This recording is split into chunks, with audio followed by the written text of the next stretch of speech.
How's it going, guys? Duoface here, and today we're going to be ranking all of the new features added into Super Mario Maker 2's Update 2. There is a total of 6 new items, so we're basically just going to be rating what's last, what's first, and what's in between.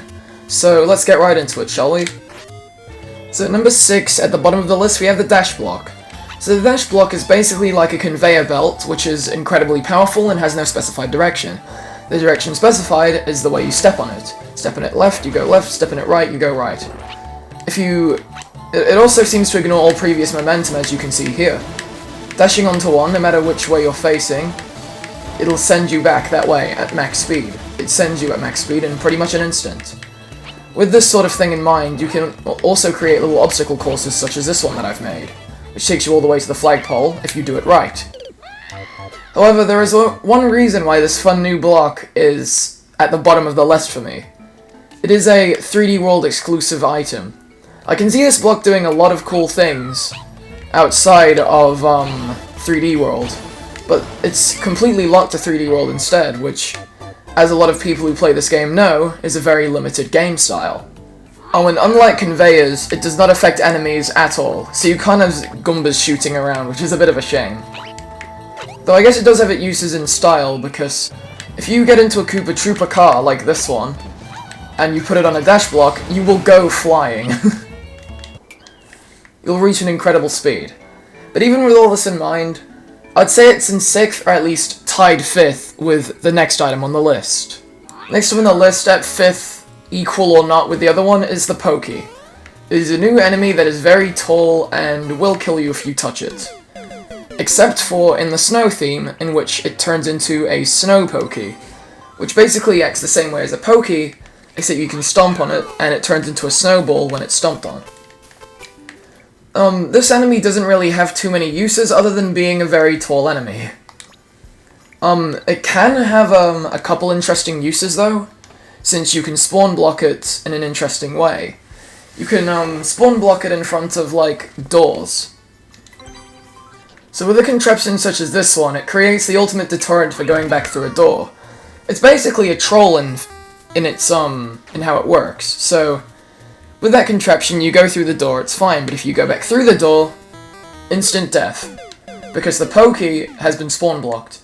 This is the only enemy that can spawn block a door, because normally you can't place blocks, like, on top of doors. So most enemies have to be spawn blocked on the very block, but since a Pokey can be several blocks tall, or very short too, it can be used to spawn block doors. The only item that was able to do this beforehand is the Bill Blaster, because it too is pretty much the only thing that's giant.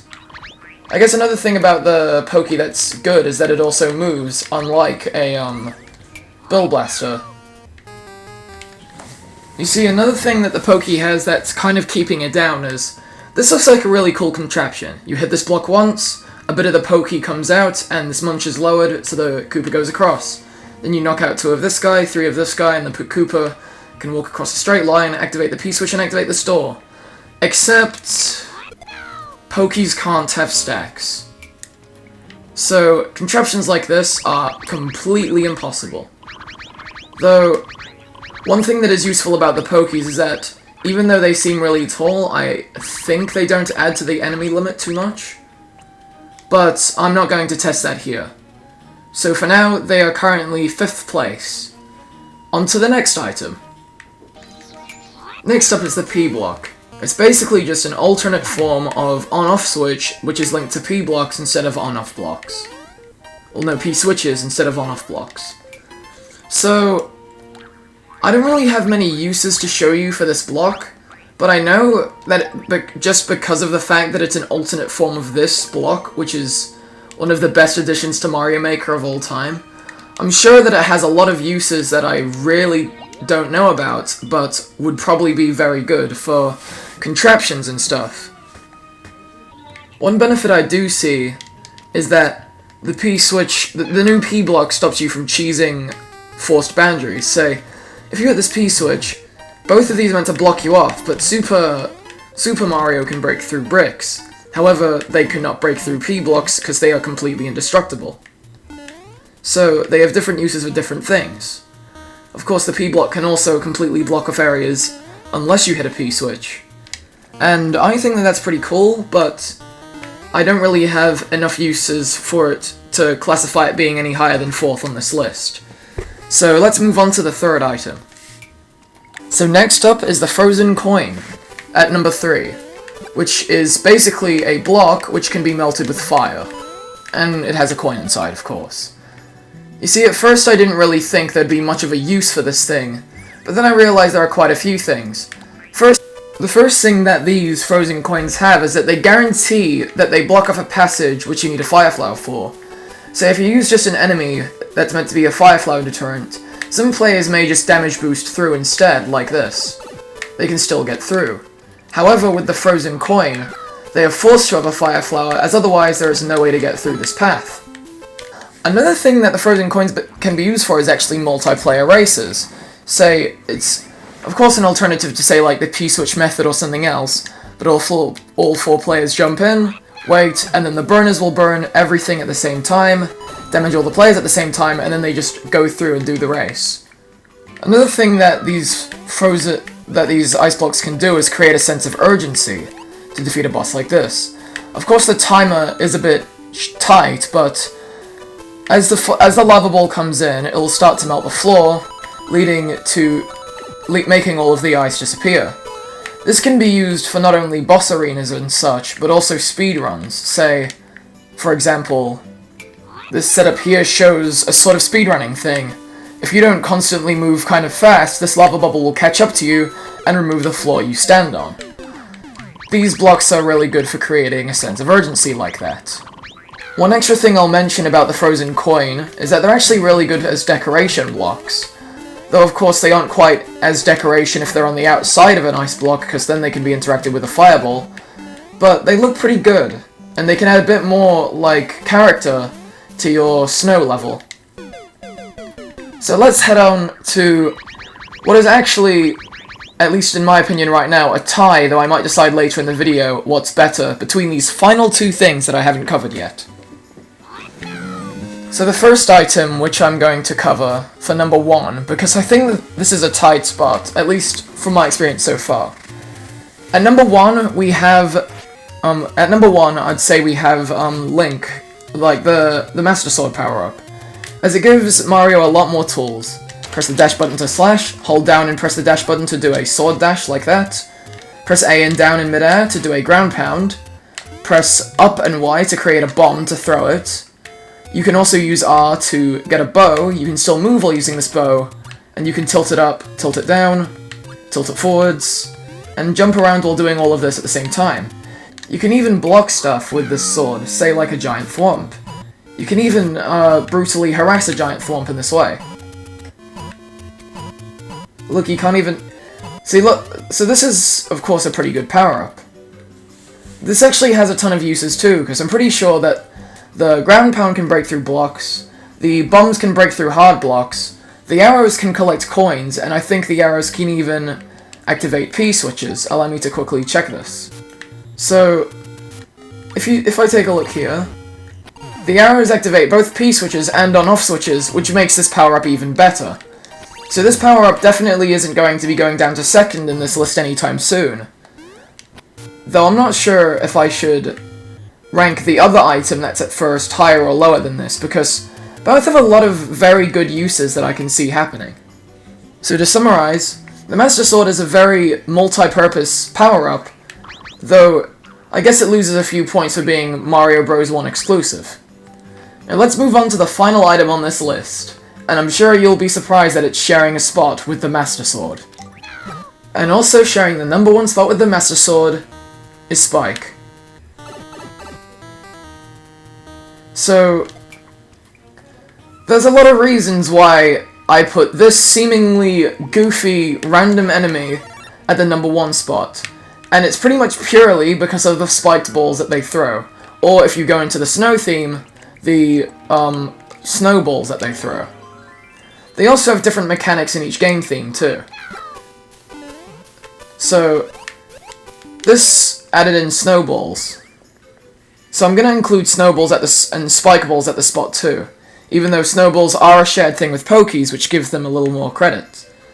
So, basically, in the Super Mario Bros. 1 and Super Mario Bros. 3 themes, the Pokies, the spikes will throw their balls above them and in a straight line.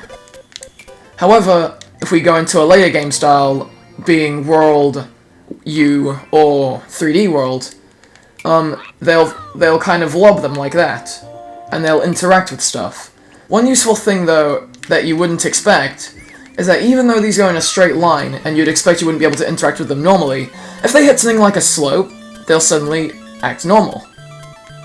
Another game difference about these enemies is that, in each game style, they have a different type of movement pattern. In Super Mario World and onwards, they just kind of stand there. You can get right up to them, and they will never attack you. Unless they do that to you. However, if we go back to older game styles, alongside throwing their balls in a straight line, they themselves will also move. I guess this is to add to their difficulty, since if you could just crouch under them normally. But yeah, in this game style they move, and they actually target the player specifically.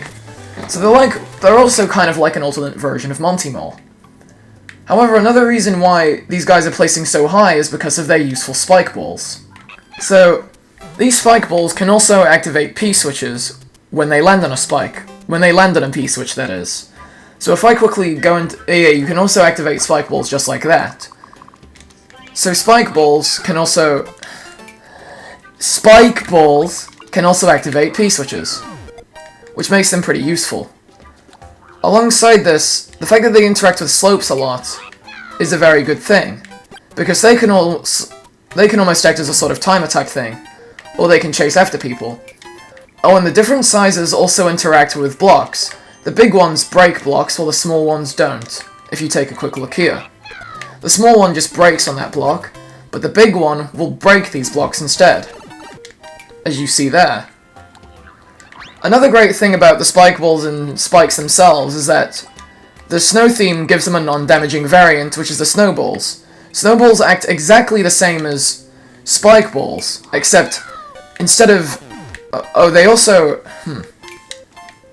So snowballs can never break stuff, and the player can interact with them. The player can, say, kick them, like that, or if a snowball is coming towards a player, it will hit them but not actually damage them. It'll just kind of bump them backwards. And I can see a lot of uses here too, say like, for example, you could create a little mini-game type thing where you gotta take a snowball to the very end of the level. Like that, in order to activate a P-switch and it maybe enter a P-door. So, unless I missed something, which pointed out in the comments if I did, that's about all there is to all of the new items that were added into this update. The reason why I put the spikes at the same level as the Master Sword is both have a great amount of utility, especially since these actually slide on slopes instead of most items just kind of stopping on slopes, or acting as though they're just tilted ground, instead of something to slide on, like that. So, and the Master Sword itself is a very good power-up, which can be used for many things as well. So I've kind of ranked them in terms of usefulness. Anyways, this has been Duoface, hope you all enjoyed this video. If you did, leave a like and subscribe, and I'll see you all next time. You can leave now. I'm gonna go record some story mode for later.